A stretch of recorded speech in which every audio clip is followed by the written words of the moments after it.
semua, kembali lagi bersama saya Perawat Terampil. Jadi pada video ini, kita akan membahas soal P3K Perawat tahun 2023 dengan soal sebagai berikut. Soal nomor 1, seorang lansia, 60 tahun, diagnosis DHF, dirawat di rumah sakit hari ketiga, pasien dengan keluhan tangan kiri yang terpasang infus bengkak, nyeri, dan susah digerakkan. Hasil pemeriksaan, kulit. Sekitar tempat penusukan infus kemerahan, infus tidak menetes, tampak adanya gumpalan darah dalam selang infus. Dekat abokat. Apakah tindakan pertama yang harus dilakukan perawat pada kasus tersebut? A. Menutup aliran infus. B. Mencabut jarum infus. C. Mengaspirasi gumpalan darah. D. Memindahkan pemasangan infus. E. Mengkompres dingin area yang bengkak. Pembahasan. Kondisi yang dialami pasien pada kasus di atas adalah plebitis yang mengharuskan infusan dihentikan di AN. Dipindahkan ke area yang lain, hal yang pertama yang harus dilakukan oleh perawat adalah memutar lem. Penutup aliran infus. Selanjutnya adalah membuka plester yang memfiksasi selang infus, mencabut kateter infus, melakukan penekanan ringan, dan menutup area bekas penusukan dengan kasa plester. Jadi jawabannya A, menutup aliran infus. Soal nomor 2, seorang perempuan, 58 tahun, diagnosis diabetes mellitus tipe 2, dirawat di rumah sakit dengan keluhan adanya luka di daerah bokong sejak 1 minggu yang lalu. Hasil pemeriksaan, terdapat ulkus dekubitus, produksi pus plus, jaringan nekrotik plus. Saat ini, perawat akan melakukan perawatan luka, alat-alat sudah disiapkan. Perawat sudah mencuci tangan dan memasang sarung tangan. Apakah langkah tindakan selanjutnya yang harus dilakukan perawat tersebut? A. Mengeringkan luka. B. Membuang jaringan nekrotik. C. Membersihkan luka dengan cairan NaCl 0,9%. D. Melepaskan balutan dan plester secara perlahan.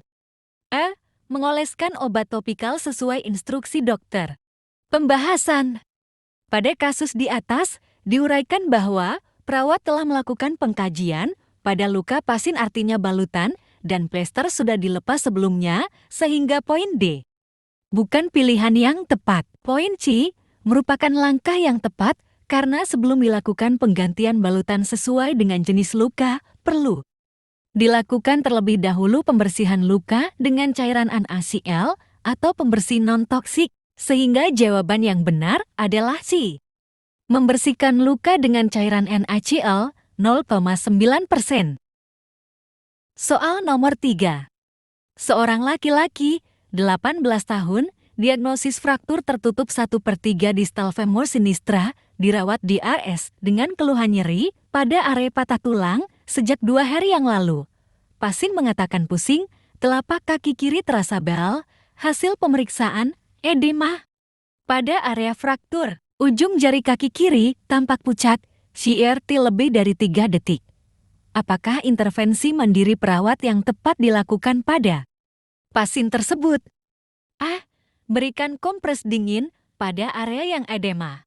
D. Tinggikan ekstremitas yang mengalami fraktur. C. Observasi tanda kompartemen sindrom. D. Observasi tingkat ketidaknyamanan. E. Masa sedaerah telapak kaki kiri. Pembahasan. Kompartemen sindrom bisa terjadi pada fraktur tertutup dan dapat menyebabkan kerusakan yang lebih serius pada otot dan jaringan lainnya, bahkan bisa berakibat kematian. Tanda dan gejala sindrom kompartemen. 1. Nyeri hebat. 2. Edema. 3. Pusing. 4. Pucat. 5. Bal kebas. Jadi jawabannya yang tepat adalah C.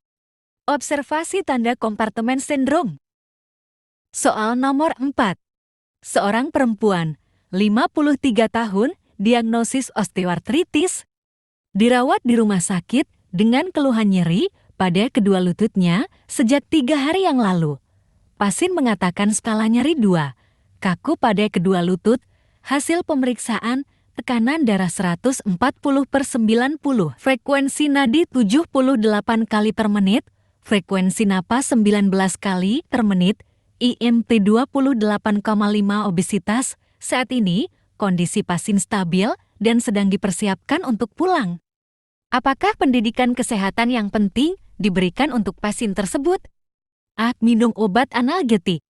B. Melakukan latihan ROM. C. Tidak menggerakkan sendi. D. Kompres dingin pada sendi. A. Timbang berat badan tiap hari. Jawabannya, B. Melakukan latihan ROM. Pembahasan. Pasien dengan osteoartritis penting untuk melakukan latihan ROM untuk fleksibilitas dan kekuatan otot, sehingga kekakuan sendi yang dikeluhkan pasien akan berkurang sampai hilang. Latihan ini juga bila dilakukan secara teratur akan mencegah kekambuhan kaku sendi. Dan pasien stabil dengan skala nyeri 2 akan lebih dianjurkan penanganan dengan teknik non-farmakologi.